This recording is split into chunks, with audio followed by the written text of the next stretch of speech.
Guys 23 December 2025-এ আমাদের হিন্দুদেরকে লাঠি চার্জ করা হয়, মারা হয়, পেটা হয়, কারণ তারা প্রোটেস্ট করছিল পিসফুলি কলকাতায় বাংলাদেশ ডিপিউটি হাই কমিশনারের বাইরে।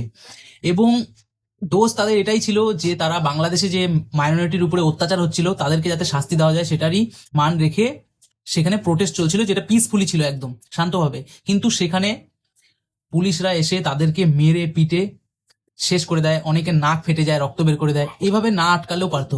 এছাড়াও অনেক ব্যবস্থা ছিল সেটাকে ঠিক রাখার, কিংবা তারা কোনো অন্যায় করেনি, তারা পিসফুলি প্রোটেস্ট করছিল।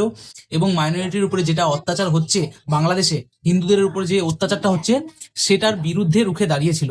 সেটা আমাদের বাঙালি হয়ে, সেটা আমাদের ভারতবর্ষ হোক বা যে কোনো দেশে থাকি, সেটা আমাদের কর্তব্য যে আমাদের মাইনরিটির উপরে এই অত্যাচার হচ্ছে, আমাদের জাতি ভাইদের উপরে, ভাই বোনেদের উপরে এই অত্যাচার হচ্ছে, সেটার উপরে কলকাতা পুলিশ তাদেরকে মেরে অবস্থা শেষ করে দেয়। এবং সেখানকার যেই ব্রাহ্মণ বা পণ্ডিতরা যেই প্রোটেস্ট ছিল তাদেরকে ধরে প্রিজনার ভ্যানে নিয়ে চলে যায়।